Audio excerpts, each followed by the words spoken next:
So Ben, there was an interesting comment from someone who submitted it when they signed up. They were interested in understanding balancing FDA expectations to speed and cost.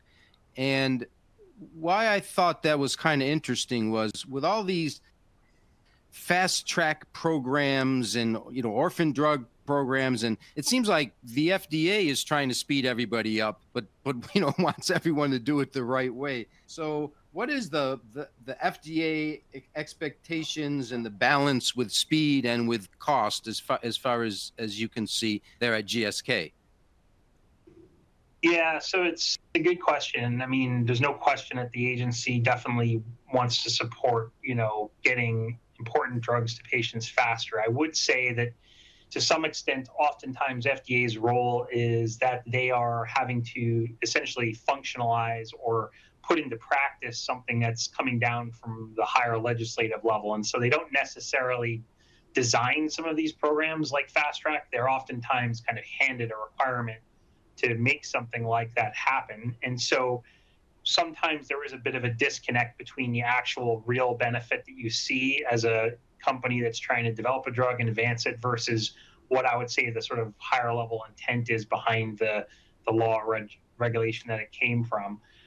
I do think that, while FDA has, clearly an understanding of the cost to develop drugs, it's clearly not something that they really are even really not even supposed to take into account when they're looking at, whether a company has actually sufficiently demonstrated the sort of sufficient level from a risk benefit standpoint for their CMC development. And so I think this is where sometimes companies can suffer a little bit I think it was Joanne who mentioned before, especially companies who are smaller companies who have a new modality, who really are kind of excited about it. They can oftentimes see it with the rose-colored glasses and not necessarily get the same sort of candid feedback internally that you may get from, for example, external consultants or other folks who maybe are working in a CDMO regarding the likelihood of success with some of these programs, right? And so I've seen it a number of times when I was a consultant where you'd have companies who thought that they were going to be able to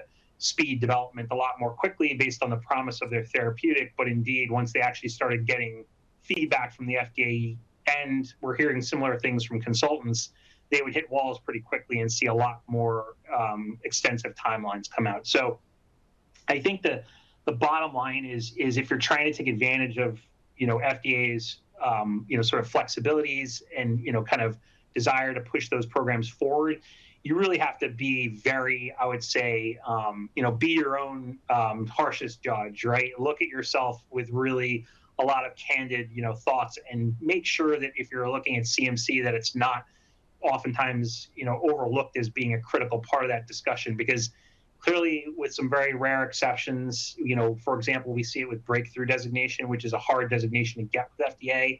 They frequently won't necessarily give you a lot of additional flexibility beyond what you would see for many other therapeutic products, even if it's a new modality, unless it's really going to be something that's going to make a very, substantial difference over standard of care or for an untreated patient population. So, kind of a running joke, I would say, to some extent, from folks who've been in the field long enough, is the idea of a fast track designation.